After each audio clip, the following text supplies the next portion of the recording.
اٹھو، ہم ابھی اس کے گھر چل کر اس کی بیوی بچوں سے تعزیت کریں گے۔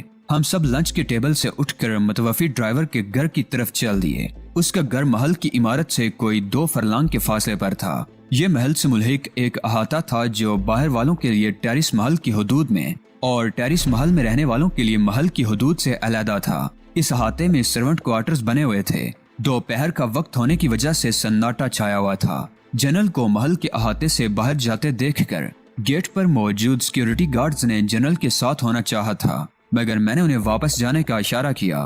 وہ میرے محکوم تو نہیں تھے، پھر میری بات پر کس طرح عمل کر سکتے تھے؟ انہیں واپس کر دو جنرل، میں نے جھنجھلا کر کہا تھا، یا تم اس وقت بھی ان کی ضرورت محسوس کر رہے ہو؟ پھر وہ لوگ جنرل کے کہنے پر ہی واپس گئے تھے اور ہم بغیر کسی رہنمائی کے متوفی ڈرائیور ایڈگر کے گھر کی طرف جا رہے تھے۔ اور مزے کی بات یہ کہ ایڈگر کا گھر کسی کو بھی معلوم نہیں تھا۔ جنرل نے چلتے وقت یہ مسئلہ اٹھایا تھا، مگر میں نے اسے کوئی اہمیت نہیں دی تھی۔ چھوٹی سی جگہ میں اس کا گھر ڈھونڈنا مشکل نہ ہوتا۔ میرا اندازہ درست ثابت ہوا۔ ہمیں ایڈگر کا گھر ڈھونڈنے کی ضرورت ہی نہیں پڑی۔ جنرل ٹیرس کی وہاں آمد کوئی معمولی بات نہیں تھی، اور وہ بھی بغیر محافظوں کے۔ وہاں رہنے والے تمام لوگ جنرل کے ملازم تھے۔ کچھ ایسے تھے جنہیں جنرل کے قریب جانے کا موقع ملتا رہتا تھا، اور کچھ ایسے تھے جنہیں کبھی یہ موقع ملا ہی نہیں تھا۔ آج ان کی بھی چاندی ہو گئی تھی۔ وہ جنرل کو بہت قریب سے اور بلا روک ٹوک دیکھ سکتے تھے۔ وہاں رہنے والے ملازمین نے ایڈگر کے گھر تک ہماری رہنمائی کی، جہاں سے بین کی صدائیں بلند ہو رہی تھی۔ پاس پڑوس کی عورتیں بھی جمع ہو کر بین کر رہی تھی۔ اندر جنرل کی آمد کی اطلاع پہنچی تو کھلبلی سی مچ گئی۔ ہمیں فوراً ہی اندر لے جایا گیا۔ ہم چھوٹے سے صحن سے گزر کر ایک مختصر سے برآمدے میں پہنچے، جہاں زمین پر دری بچھی ہوئی تھی۔ ہماری آمد سے قبل اس دری پر خواتین بیٹھی ہوئی تھی، جو اب اندر کمرے میں چلی گئی تھی، مگر ایڈگر کی بیوی اب بھی وہیں بیٹھی تھی۔ اس نے سیاہ ماتمی لباس پہن رکھا تھا، بال بکھرے ہوئے تھے، آنکھیں سرخ اور متورم ہو رہی تھی، اور نظریں دور کہیں خلا میں جمی ہوئی تھی، جیسے وہاں اپنے متوفی شوہر کو تلاش کر رہی ہو۔ کیتھی اور تہذیب اس کے دائیں بائیں جا کر بیٹھ گئیں۔ اندر سے کسی نے ہمارے لیے کرسیاں لانے کی کوشش کی تھی، مگر میں نے سختی سے منع کر دیا تھا۔ میں، جنرل بڈ اور ڈیوڈ بھی دری پر ایک کونے میں بیٹھ گئے تھے۔ صبر کرو مونا، تہذیب نے اس کے شانے پر ہاتھ رکھ کر کہا، مرنے والا تو مر گیا، اب تم اپنے بچوں کی طرف دیکھو۔ تم حوصلہ ہارو گی تو تمہارے بچوں کا کیا بنے گا؟ وہ سسک پڑی۔ بچے نہ ہوتے تو میں یہ صدمہ نہیں برداشت کر سکتی تھی۔ اس نے سسکیوں کے درمیان کہا، شاید خودکشی ہی کر لیتی۔ زندگی بہت حسین شے ہے مونا بہن، میں نے بلند آواز سے کہا، اور وہ چونک کر میری طرف دیکھنے لگی، جیسے پہچانے کی کوشش کر رہی ہو، اور خود کسی نعمت سے منہ نہیں موڑنا چاہیے۔ تم کون ہو؟ اس نے بھرائی ہوئی آواز میں کہا۔ یہ میرے منگیتر ہیں، تہذیب نے کہا، اور اس کے چہرے پر خوشی کا ایک تاثر سا آ کر گزر گیا۔ یہ وہی مجاہد ہے نا جنہوں نے اولیو ہاورڈ کو موت کے گھاٹ اتارا تھا۔ میری خوش قسمتی ہے کہ یہ میرے گھر آئے، اور بدقسمتی کے اس موقع پر میں ان کی خاطر نہیں کر سکتی۔ تمہاری خاطر کرنا میرا فرض بنتا ہے مونا، میں نے آہستگی سے کہا۔ تمہارے شوہر نے اپنی جان دے کر میری زندگی بچائی ہے۔ مونا چونک پڑی۔ مجھے تفصیل بتائیے جناب، اس نے بھرائی ہوئی آواز میں کہا۔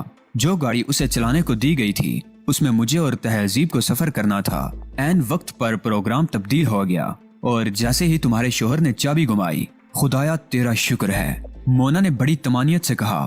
آپ نے یہ بتا کر میرا غم ہلکا کر دیا کہ اس نے ایک عظیم آدمی کو بچاتے ہوئے جان دی۔ میں اسے اکثر کہا کرتی تھی کہ تمہاری زندگی کا کوئی مقصد نہیں ہے، فلاں کو دیکھو، فلاں سے سبق لو۔ مجھے معلوم نہیں تھا جناب کہ وہ ان سب کو پیچھے چھوڑ جائے گا۔ آپ تو مظلوموں کی مدد کرتے ہیں نا جناب، آپ جب بھی کسی مظلوم کی مدد کریں گے، اس کا ثواب ایڈگر کی روح کو بھی پہنچے گا۔ میں ٹھیک کہہ رہی ہوں نا جناب؟ ہاں مونا، کیتھی براؤن نے کہا۔ ایڈگر ویسے بھی اچھا آدمی تھا۔ تمہارے بچے کہاں ہیں مونا؟ میں نے پوچھا۔ میں نے انہیں پڑوس میں بھجوا دیا ہے، لیکن اب میں انہیں بلوا لوں گی، انہیں بتاؤں گی کہ ان کے باپ نے کتنی عظیم موت کو گلے لگایا ہے۔ میں انہیں آپ جیسا دیکھنا چاہتی ہوں جناب۔ اس کے بعد جنرل نے مونا سے کچھ تعزیتی الفاظ کہے، اور پھر ہم اٹھ کھڑے ہوئے۔ میں نے تمہیں بہن کہا ہے مونا، اسے ہمیشہ یاد رکھنا۔ جب بھی تمہیں میری ضرورت پڑے بلا جھجک مجھ سے رابطہ قائم کر لینا۔ تم مجھے جنرل ٹیرس کی معرفت خط لکھ سکتی ہو۔ یہ ایک بھائی کے نام ایک بہن کا ذاتی خط ہوگا، جسے میرے علاوہ کوئی نہیں کھولے گا۔ آپ کے یہ الفاظ ہی میرے لیے بہت بڑا اعزاز ہیں جناب، مونا نے کہا۔ مجھے معلوم ہے آپ بہت عظیم مقصد کے لیے لڑ رہے ہیں۔ میں یہ گوارا نہیں کر سکتی کہ آپ کی مصروفیات میں خلل ڈالوں۔ کیا تم یہ بھی نہیں چاہتی کہ تمہارے شوہر کے قاتل کیفر کردار کو پہنچیں؟ کون نہیں چاہے گا جناب۔ مونا پھر سسک پڑی۔ میرا بس چلے تو ان کی ٹکا بوٹی کر ڈالوں۔ ٹھیک ہے مونا، میرا تم سے وعدہ ہے کہ 24 گھنٹے کے اندر اندر تمہارے شوہر کے قاتل تمہارے قدموں میں ہوں گے۔ صبح سے اس وقت تک تم نے میرے ساتھ وقت گزارا ہے، میں تمہارے خیالات جاننا چاہتا ہوں۔ میری سمجھ میں کچھ نہیں آتا علی، میں تو اندر سے ہل کر رہ گیا ہوں، ڈیوڈ نے کہا۔ مونا سے تعزیت کر کے آنے کے بعد میں ڈیوڈ سے اپنے کمرے میں گفتگو کر رہا تھا۔ تہذیب اور بڑ بھی کمرے ہی میں موجود تھے۔ باہر سے تو آدمی ہلتا ہی رہتا ہے، کبھی کبھی اندر سے بھی ہل لینا چاہیے، اس سے صحت بہت عمدہ رہتی ہے۔ بڑ نے ہمیشہ کی طرح بے تکی انداز میں دخل اندازی کی۔ میں تم سے وعدہ کر چکا ہوں ڈیوڈ کہ میری طرف سے تمہیں کوئی خطرہ نہیں ہے، نہ تو میں تمہیں قید کروں گا اور نہ ہی تم پر تشدد کیا جائے گا۔ تم جب اور جہاں جانے کی خواہش ظاہر کرو گے تمہیں پہنچا دیا جائے گا۔ میں نے بڑ کا جملہ سنی انسنی کرتے ہوئے ڈیوڈ سے کہا، تم سے الگ ہو کر تو میں بالکل ہی غیر محفوظ ہو جاؤں گا۔ مجھ میں اتنی ہمت نہیں ہے کہ موشے ہاورڈ کے شکاری کتوں کا مقابلہ کر سکوں، وہ تو پہلے ہی مجھے مروانے کے در پہ ہے۔ میں اس سے بہت مختلف آدمی ہوں ڈیوڈ۔ سب سے بڑی بات یہ ہے کہ میں جبر کا قائل نہیں ہوں، ماتحتوں میں جذبہ پھونک کر ان سے کام لینا میرا شیوا ہے، اور غلطیاں تو ہم سب سے ہوتی رہتی ہیں، پھر دوسرے کو معمولی سی بات پر موت کے گھاٹ کیوں اتار دیا جائے؟ موشے ہاورڈ کی اسی سخت گیری کی وجہ سے اس کے ماتحتوں میں بد دلی پھیلی ہوئی ہے۔ بظاہر وہ جتنے ٹھنڈے مزاج کا مالک نظر آتا ہے، اندر سے اتنا ہی مختلف ہے۔ کیا تم اس کے طریقہ کار سے مطمئن ہو؟ نہیں، ڈیوڈ نے نفی میں سر ہلایا۔ بہت سے لوگ نہیں ہیں مگر کسی میں اتنی ہمت نہیں ہے کہ کسی اور کے سامنے موشے ہاورڈ کی مخالفت کر سکے۔ تم بھی اس کے خلاف اس وقت ہوئے جب تمہاری اپنی زندگی کے لالے پڑ گئے۔ میں بہت پہلے سے خلاف ہوں علی، لیکن میں اس کے خلاف کچھ کر بھی تو نہیں سکتا تھا، کرنا تو درکنار، میں تو اس کے خلاف زبان تک نہیں کھول سکتا تھا۔ پھر اب تمہارا کیا ارادہ ہے؟ میں نے خود کو تمہارے رحم و کرم پر چھوڑنے کا فیصلہ کر لیا ہے علی، ڈیوڈ نے کہا۔ تم نے میرے بارے میں کیا اندازہ لگایا ہے؟ میں نے کہا، آیا یہ کہ میرے نظریات تبدیل ہو چکے ہیں یا میں اب بھی فلسطین کے حق میں ہوں؟ میں پورے وثوق سے کہہ سکتا ہوں کہ نظریات کی تبدیلی کے مشینی عمل نے تمہارا کچھ بھی نہیں بگاڑا۔ اس کے باوجود تم میرا ساتھ دینے پر تیار ہو؟ میں نے ڈیوڈ کو بغور دیکھتے ہوئے پوچھا۔ صرف موشے ہاورڈ کی بیخ کنی کی حد تک، ڈیوڈ نے بڑی صفائی سے کہا۔ تم چاہو تو میری صاف گوئی پر میرے لیے کوئی بھی سزا تجویز کر سکتے ہو۔ تمہاری صاف گوئی سے میں بے حد خوش ہوا ہوں ڈیوڈ، اس کے علاوہ کسی اور کام کے لیے میں تمہیں استعمال کروں گا بھی نہیں۔ میں سیکیورٹی کا آدمی ہوں علی، ڈیوڈ نے کہا۔ جانتے ہو سیکیورٹی کا آدمی بنیادی طور پر کس فطرت کا مالک ہوتا ہے؟ جانتا ہوں، میں نے کہا۔ بنیادی طور پر وہ امن پسند ہوتا ہے، تشدد کے خلاف ہوتا ہے اور تحفظ فراہم کرنے والا ہوتا ہے۔ اگر وہ تشدد کرتا بھی ہے تو صرف تشدد کے جواب میں، بلکہ تشدد کو روکنے کے لیے، ڈیوڈ نے کہا۔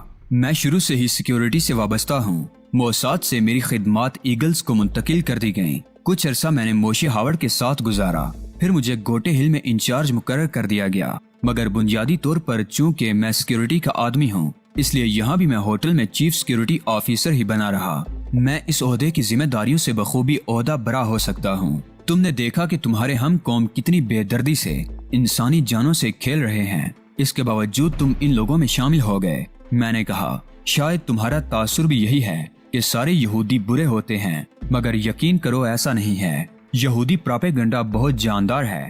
انہوں نے پراپیگنڈے کے ذریعے پوری دنیا کو باور کرا دیا ہے کہ فلسطینی دہشت گرد ہیں اور اسرائیل ان دہشت گردوں کے درمیان اپنے بقا کی جنگ لڑ رہا ہے۔ میں خود اس پراپیگنڈے کا شکار ہو کر موساد میں شامل ہوا تھا۔ اندر کی کہانیاں تو بعد میں معلوم ہوئیں۔ اس وقت جب میں موساد میں شمولیت اختیار کر کے اپنے ہاتھ پیر کٹا چکا تھا، یہ بات تم سے زیادہ بہتر طور پر اور کون جانتا ہوگا کہ ایک بار موساد میں شامل ہونے کے بعد کوئی بھی اپنی مرضی سے اس میں سے نکل نہیں سکتا۔ ایسی کوشش کرنے والوں کا مقدر موت ہوتی ہے۔ مجھے معلوم ہے ڈیوڈ، لیکن تم موساد سے ایگلز میں کس طرح آ گئے تھے؟ اور اگر ایگلز تمہیں ناپسند ہے تو موساد میں واپس کیوں نہیں چلے جاتے؟ یہی باتیں تو ابھی تک کسی کو بھی معلوم نہیں۔ ہم موساد سے اپنی مرضی سے ایگل میں آئے تھے۔ ہم سب سے آپشن مانگے گئے تھے۔ جن لوگوں نے ایگلز میں آنے کی خواہش ظاہر کی انہیں ایگلز میں بھیج دیا گیا تھا، لیکن اب کسی کی بھی موساد میں واپسی ممکن نہیں ہے، حالانکہ ایگلز کی پشت پناہی موساد ہی کر رہی ہے۔ تم نے موشے ہاورڈ کی بیخ کنی کی حد تک میرا ساتھ دینے کی حامی بری ہے، لیکن یہ کیا ضروری ہے کہ اس کے بعد ایگلز کے حالات تبدیل ہو جائیں؟